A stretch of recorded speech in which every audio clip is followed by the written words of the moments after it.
caso Alejandro Muixont. Bienvenidos a Documentales del Salvador, un espacio de conversación y reflexión donde exploramos temas científicos, sociales, ambientales, políticos, económicos y estadísticos, y eventos de actualidad del Salvador y el mundo. Cada episodio comenta y desmenuza eventos clave que ayudan a entender mejor la realidad que nos rodea. Búscanos gratis en tu plataforma favorita. Puedes apoyar este podcast a través de PayPal, el usuario lo encontrarás en la descripción de este podcast, o por medio de tu wallet de Bitcoin, el QR también lo encontrarás en la portada de este episodio. Recuerda, tus aportes ayudan a seguir conectados en este mundo inalámbrico llamado Internet. Búscanos como Documentales El Salvador SV. Síguenos, comparte y comenta. Hola y bienvenidos. Hoy nos metemos de lleno en un caso, la verdad, muy complejo, lleno de interrogantes. La muerte bajo custodia del Estado de Jorge Alejandro Muixont Álvarez, que, llegó a ser asesor de Seguridad Nacional del presidente de El Salvador, Nayib Bukele. La idea hoy es intentar desgranar un poco los hechos que se conocen. Veremos su trayectoria, las acusaciones tan graves que él mismo hizo justo antes de que lo detuvieran, su arresto, ese deterioro tan rápido de su salud, estando ya detenido, su muerte y, claro, todas las dudas y denuncias que han salido desde entonces. Para entender el final, quizá deberíamos empezar por el principio. ¿Quién era Jorge Alejandro Muixont Álvarez? A ver, nació el 12 de febrero del 77. Sí. Sabemos que estudió criminología en Francia, en Angers, se licenció por allá en 2003 y luego en 2008 montó su propia empresa, Centucom Intelligence and Counterintelligence Services, una consultora de inteligencia, ¿no? Exacto, una firma de inteligencia privada. Y su trayectoria política, fíjate, es interesante porque muestra cómo una especie de ambición por estar cerca del poder daba un poco igual el partido. Estuvo en Arena, Alianza Republicana Nacionalista, hasta 2013. Ajá. Luego apoyó a Antonio Saca, que era de Unidad, en 2014. Intentó ser diputado con Gana, Gran Alianza por la Unidad Nacional. Después candidato a alcalde de Mexicanos, con Democracia Salvadoreña en 2015. Vamos, que no le fue muy bien en las urnas, quedó quinto. O sea que probó varios palos antes de acercarse a Nayib Bukele. ¿Y cómo se produce esa conexión tan fuerte? Pues esa es la clave. Se convierte en asesor de seguridad de Nayib Bukele en enero de 2017. En ese momento, Bukele era alcalde de San Salvador y, según ha contado la familia, se conocían de siempre, eran amigos desde adolescentes. Ah, desde jóvenes. Eso dicen. Y esa relación se consolidó cuando Bukele llegó a presidente. El 1 de junio de 2019 lo nombra asesor de Seguridad Nacional, un puesto muy importante. Claro. De hecho, fue como invitado personal a la toma de posesión. O sea que la confianza parecía total en ese momento. Totalmente. Y hay otro dato, que no es menor. Muixont era primo de Ernesto Muixont. Anda. Que fue precisamente el alcalde de San Salvador justo antes que Nayib Bukele.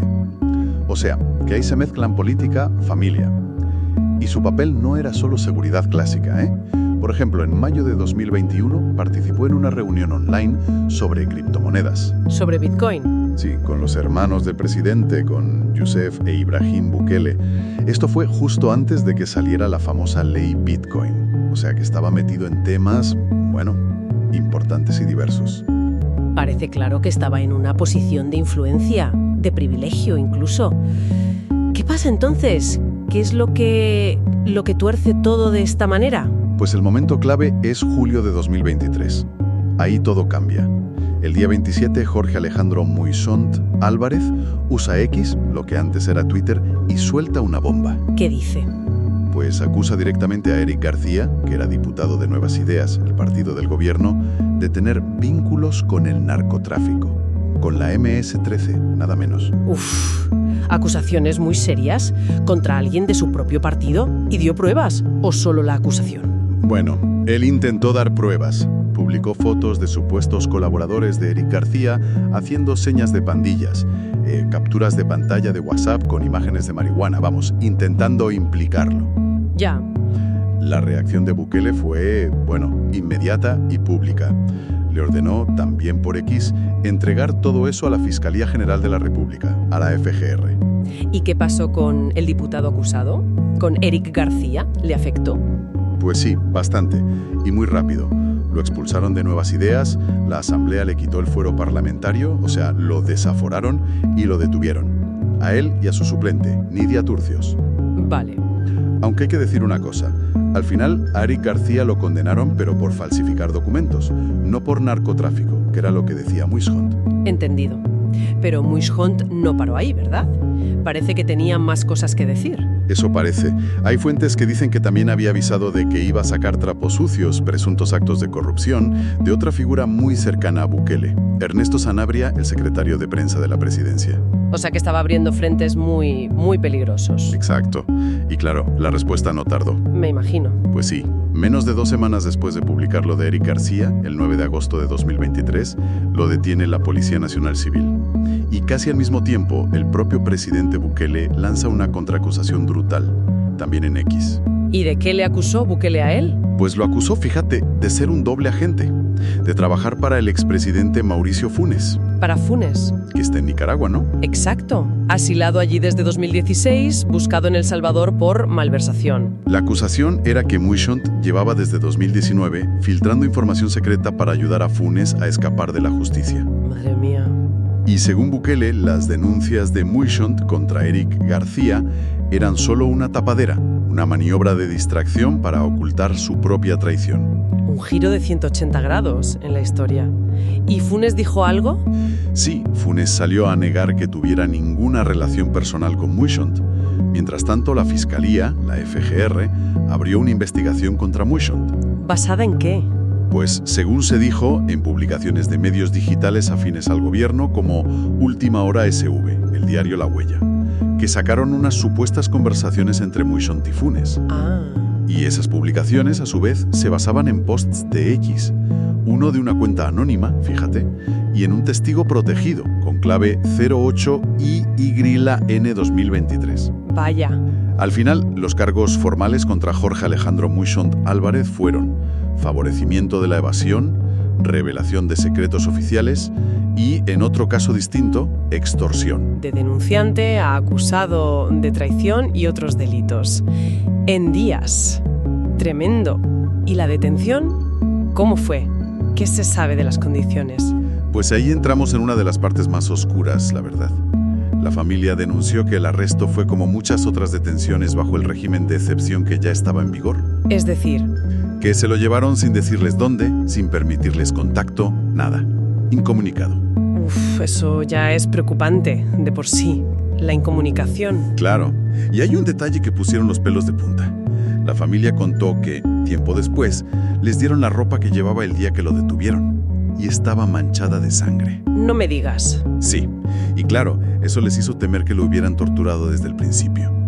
Denunciaron opacidad total sobre dónde estaba. El 25 de agosto, un juez le pone prisión preventiva 6 meses. Pero seguían sin decir a la familia dónde estaba recluido. ¿Y ni con el paso del tiempo supieron algo? ¿Meses después? Nada. De hecho, el 4 de diciembre, su madre, Patricia Álvarez, pidió formalmente a un juez información. Quería saber dónde estaba su hijo y cómo se encontraba de salud. ¿Y sabes qué le contestó el juez? ¿Qué le dijo? Que rechazaba la petición por motivos de seguridad nacional y que decretaba la reserva total del caso. Secreto absoluto. Desde un punto de vista legal, esto de tener a alguien incomunicado sin saber dónde está, eso tiene un nombre. Sí, y es muy grave.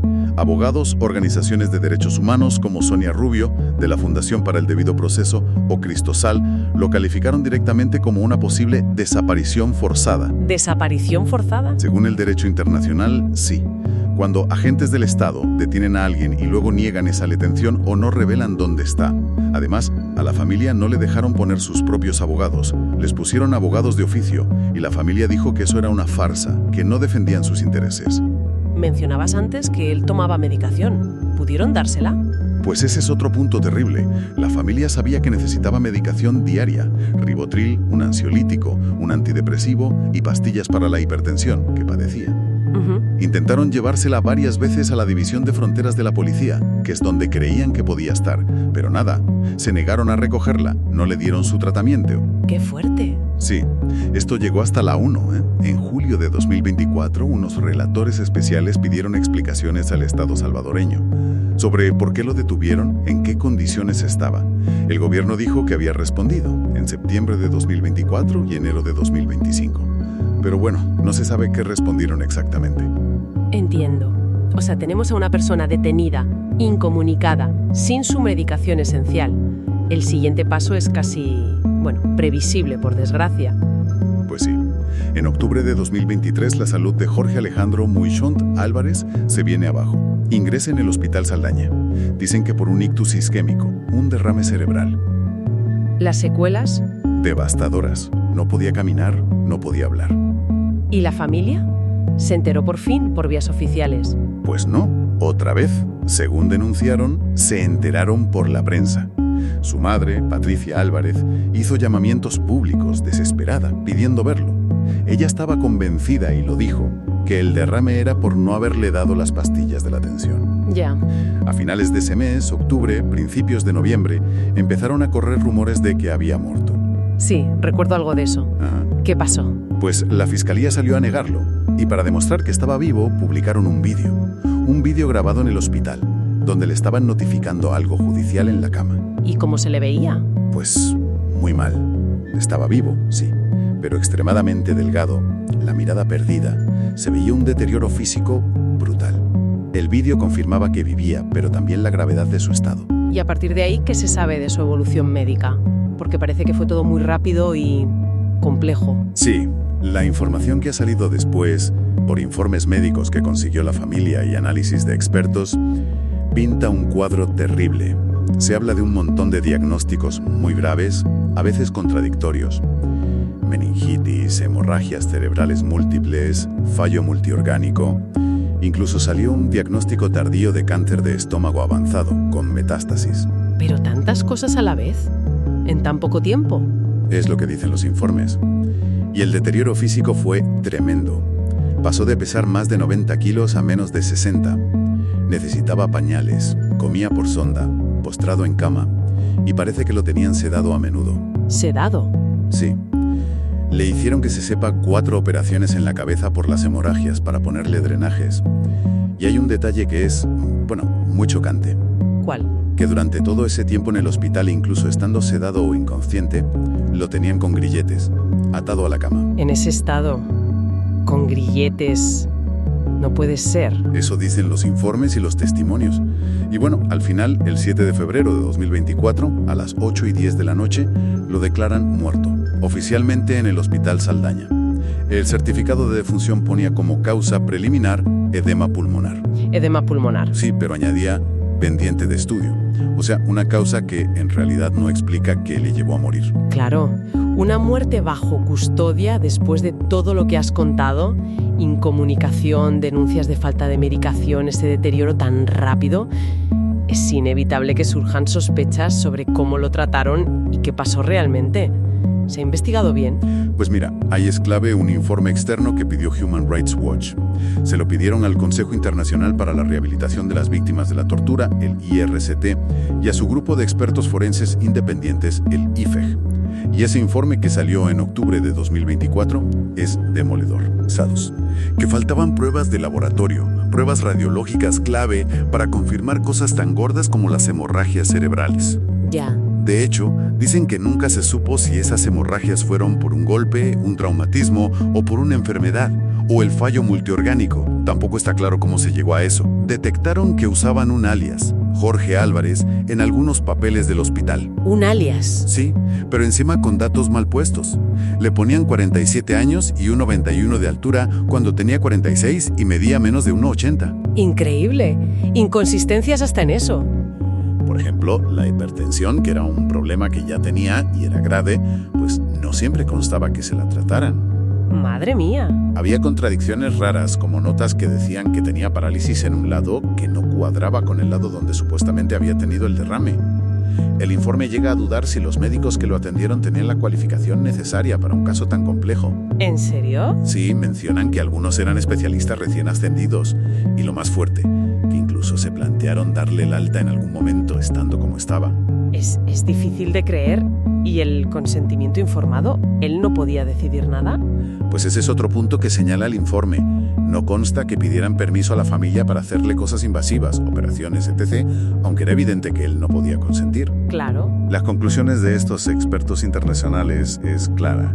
La investigación oficial de la muerte no cumple ni de lejos los estándares internacionales, los del Protocolo de Minnesota de la ONU, que es la guía para investigar muertes sospechosas bajo custodia del Estado. Las conclusiones son gravísimas. ¿Y la familia? ¿Qué dice la familia? ¿Coincide con esto? Las denuncias de la familia y de su abogada, Lucrecia Landaverde, van todavía más allá. Son terribles.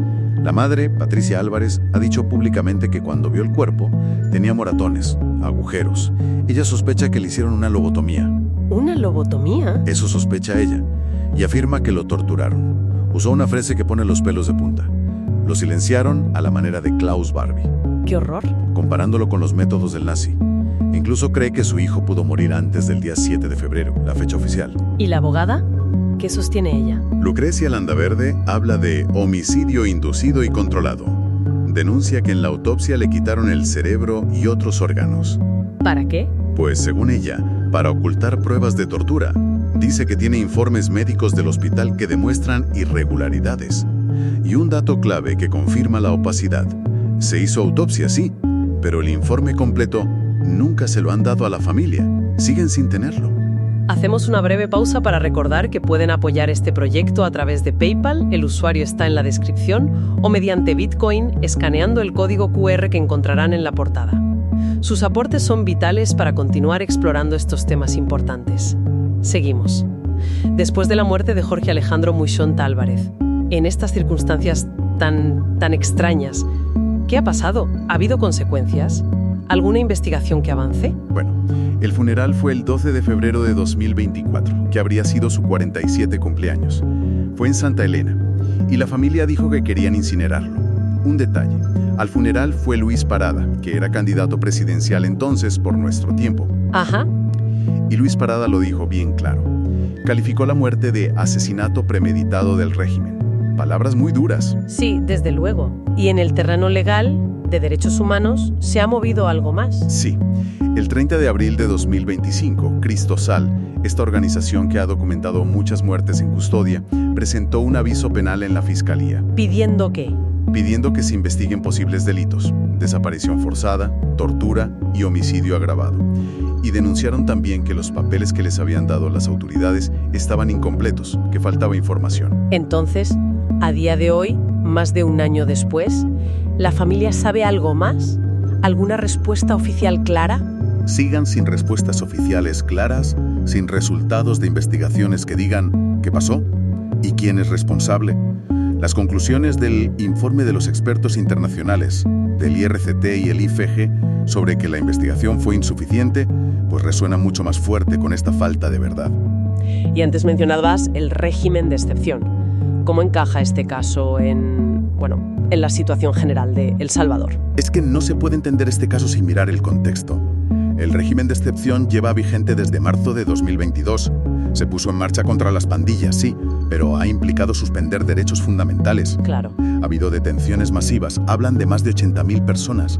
Y muchísimas denuncias. Violaciones del debido proceso, cárceles abarrotadas, torturas, malos tratos. O sea que la muerte de Muixont no es un caso aislado, de muerte bajo custodia. Régimen de excepción, hasta hace poco. Y en muchos casos, las circunstancias, signos de violencia, falta de atención médica, apuntan a que el Estado podría ser responsable. Ya. Por eso organismos como Human Rights Watch piden más vigilancia internacional, que se mire bien qué pasa con los derechos humanos en El Salvador, aprovechando cosas como el examen periódico universal de la ONU. El caso de Muixont, por quién era y cómo fue todo, se ha convertido en un símbolo muy visible de esta preocupación general. Es un contexto muy preocupante, la verdad. Y para añadir una última pieza a este puzzle tan complicado, parece que el propio Jorge Alejandro Muixont Álvarez dejó escritas cosas, ¿no? Como advertencias. Sí, eso es. Han salido a la luz algunas cartas que se le atribuyen y que, leyéndolas ahora, ponen los pelos de punta. Hay una de marzo de 2021, escrita en inglés, que iba dirigida a un senador de Estados Unidos, Angus S. King. ¿Y qué le decía a un senador estadounidense? Pues transmitía una sensación de desesperación, de miedo por su vida. Escribió cosas como: puedo meterme en problemas innecesarios y seguro perder mi trabajo o mi vida. Uf. Reflexionaba sobre que quizá había sido ingenuo al meterse en política. Contaba que había intentado hablar con el embajador de EU en El Salvador, Ronald Douglas Johnson, pero que no lo consiguió. y denunciaba lo que él veía como pasividad del gobierno ante la corrupción, el narco, el crimen organizado. ¿Hacía acusaciones concretas en esa carta? Sí, muy directas. Señalaba a Guillermo Gallegos, que era un diputado importante entonces, como el mayor problema. Decía que estaba vinculado al cártel del Golfo y que controlaba el Ministerio de Seguridad, centros penales, la policía. Acusaciones gravísimas. ¿Escribir eso a un senador extranjero ya indica un nivel de desesperación alto o de buscar ayuda afuera? Hay más cartas. Sí, se conocen otras. Dirigidas ya directamente a Bukele, entre 2021 y 2023. En algunas le presentaba planes de seguridad, análisis de pandillas, propuestas sobre Bitcoin, seguridad informática, cosas técnicas. Pero había también críticas o advertencias. También. Por ejemplo, en una de enero de 2023, le decía a Bukele que ojo con la corrupción interna, que podía ser la piedra en el zapato para las elecciones de 2024. Curioso. Sí, y comparaba la estrategia de imagen de Bukele con la de Steve Jobs y Apple.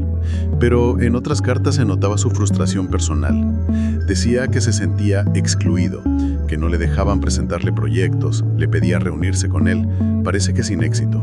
Ya. Incluso hay un tono muy personal en una de 2021 donde le dice algo como: espero que mi carta no ofenda, voy a hablar con la verdad y el corazón en la mano, se te aprecia mucho. Es una mezcla rara de lealtad, frustración y quizás ya miedo. Es fascinante y terrible leer esto ahora. Alguien tan dentro expresando esos miedos, denunciando corrupción, sintiéndose apartado. Exacto. Y aquí llegamos a la reflexión final, ¿no? La que nos obliga a hacer este caso. Si juntas todo, estas advertencias que él mismo parece que escribió sobre corrupción interna, su miedo a represalias por hablar y el final que tuvo, muriendo bajo custodia del Estado justo después de denunciar a gente cercana a ese poder. Sí, pues, ¿qué preguntas te haces? Preguntas sobre la rendición de cuentas, sobre la transparencia, sobre los controles al poder, sobre los límites. ¿Cuáles son los límites del ejercicio del poder hoy en El Salvador? Es una pregunta que va más allá de la tragedia de Jorge Alejandro Muiscont Álvarez, claro. Resuena en todo el país. Una pregunta profunda, desde luego, y muy necesaria. Con esta reflexión cerramos esta inmersión de hoy en el caso de Jorge Alejandro Muiscont Álvarez. Ha sido un recorrido duro, la verdad, por una historia con demasiadas sombras y preguntas todavía en el aire. Les agradecemos mucho su atención. Les recordamos que pueden apoyar la continuidad de documentales de El Salvador a través de PayPal, encontrando el usuario en la descripción o escaneando el código QR de Bitcoin en nuestra portada. Gracias por acompañarnos.